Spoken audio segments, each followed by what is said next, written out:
The Lord be with you.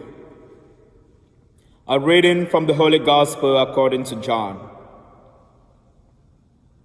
As Jesus passed by, he saw a man blind from birth. His disciples asked him, "Rabbi, who sinned, this man or his parents?" Jesus answered, "Neither he nor his parents sinned. It is so that the works of God might be made visible through him. We have to do the works of the one who sent me while it is day. Night is coming when no one can work. While I am in the world, I am the light of the world." When he had said this, he spat on the ground and made clay with the saliva, and smeared the clay on his eyes, and said to him, "Go wash in the pool of Siloam," which means sent. So he went and washed, and came back able to see. His neighbors and those who had seen him earlier as a beggar said, "Isn't this the one who used to sit and beg?" Some said, "It is." But others, "No, he just looks like him." He said, "I am." So they said to him, "How were your eyes opened?" He replied, "The man called Jesus made clay and anointed my eyes, and told me, 'Go to Siloam and wash.' So I went there and washed, and was able to see." And they said to him, "Where is he?" He said, "I don't know." They brought the one who was once blind to the Pharisees. Now Jesus had made clay and opened his eyes on a Sabbath. So then the Pharisees also asked him how he was able to see. He said to them, "He put clay on my eyes, and I washed, and now I can see." So some of the Pharisees said, "This man is not from God, because he does not keep the Sabbath." But others said, "How can a sinful man do such signs?" And there was a division among them. So they said to the blind man again, "What do you have to say about him, since he opened your eyes?" He said, "He is a prophet." Now the Jews did not believe that he had been blind and gained his sight until they summoned the parents of the one who had gained his sight. They asked again, "Is this your son, who you say was born blind? How does he now see?" His parents answered and said, "We know that this is our son, and that he was born blind. We do not know how he sees now, nor do we know who opened his eyes. Ask him, he is of age. He can speak for himself." His parents said this because they were afraid of the Jews, for the Jews had already agreed that if anyone acknowledged him as the Christ, he would be expelled from the synagogue. For this reason, his parents said, "He is of age. Question him." So a second time they called the man who had been blind and said to him, "Give God the praise. We know that this man is a sinner." He replied, "If he is a sinner, I do not know. One thing I do know is that I was blind, and now I see." So they said to him, "What did he do to you? How did he open your eyes?" He answered them, I told you already, and you did not listen. Why do you want to hear it again? Do you want to become his disciples too? They ridiculed him and said, "You are that man's disciple? We are disciples of Moses. We know that God spoke to Moses, but we do not know where this one is from." The man answered and said to them, "This is what is so amazing, that you did not know where he is from, yet he opened my eyes. We know that God does not listen to sinners, but if one is devout and does his will, he listens to him. It is unheard of that anyone ever opened the eyes of a person born blind. If this man were not from God, he would not be able to do anything." They answered and said to him, "You were born totally in sin, and are you trying to teach us?" Then they threw him out. When Jesus heard that they had thrown him out, he found him and said, "Do you believe in the Son of Man?" He answered and said, "Who is he, sir, that I may believe in him?" Jesus said to him, "You have seen him, and the one speaking with you is he." He said, "I do believe, Lord," and he worshipped him. Then Jesus said, "I came into this world for judgment, so that those who do not see might see, and those who do see might become blind." Some of the Pharisees who were with him heard this and said to him, "Surely we are not also blind, are we?" Jesus said to them, "If you were blind, you would have no sin. But now you are saying, 'We see,' so your sin remains." The Gospel of the Lord.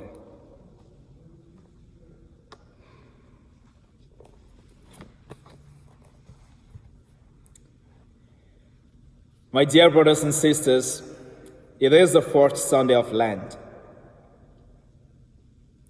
And once more, we will be worshiping via social media. Who is he, sir, that I may believe in him? Who is he, sir, that I may believe in him? When I was in college, I was a philosophy major. One day, as I was heading back home to my apartment, I ran into this woman who started talking to me about God. He started by saying, "Do you believe in God?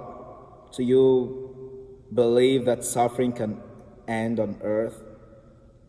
And now I immediately knew where the conversation was heading. And being a philosophy student that I was, I had a very curious mind. And if you have met me, I probably still have such a mind to this day. I always believed in God, but I decided to play the devil's advocate. So I told this lady that, "What is God? Who is God? I don't really know what that is. So could you tell me more?" And she started speaking, and as she was speaking, and I continued playing the devil's advocate and asking pertinent questions and just really trying to find out what she could offer. And then after a while, she asked me, "What are you studying at the university?" And I said, "I'm a philosophy major." And immediately she took with force all the pamphlets that she had handed out to me. And she walked away and she told me, You will go to hell, you philosophers. You will all go to hell. And I was like, wow, okay. Here you were talking to me about God, telling me that it is something good for me. And now you're telling me I will go to hell? No worries. I said, well, God bless you, and you will go to heaven. Well, the reason I share this story is because I was playing the devil's advocate in being ignorant and asking this lady who God is. But as a matter of fact, it is an important question that we are to ask ourselves within. Who is God? Who is Jesus? And it is only when we really ask these questions that we can get to know who Christ is. Now, as the man in this gospel asked Jesus,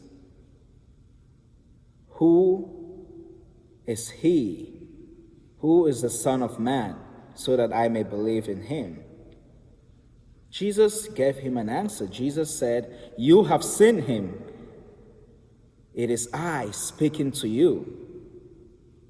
Now, this man was open to understand before believing. He was not about to go off and start worshiping something that he doesn't understand. As a matter of fact, this man understood the message we heard from last Sunday's gospel during Jesus' encounter with the woman at the well. Remember, Jesus told this lady at the well during their conversation that you cannot worship what you don't understand.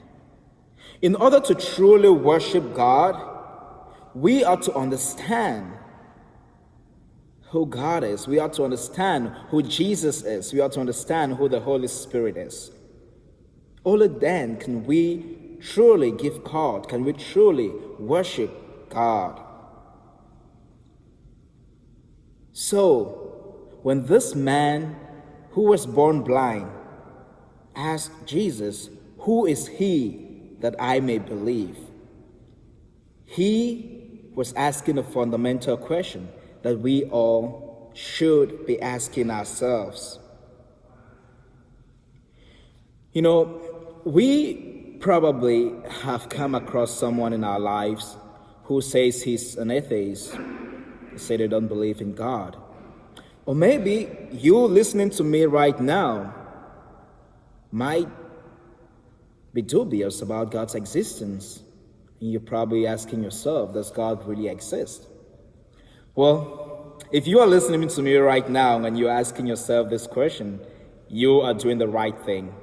Because it is an indication that you have that openness to learn, to understand, so that you can believe, so that you can truly worship. Because it is not good to go on worshiping when we don't even understand what we are worshiping. So,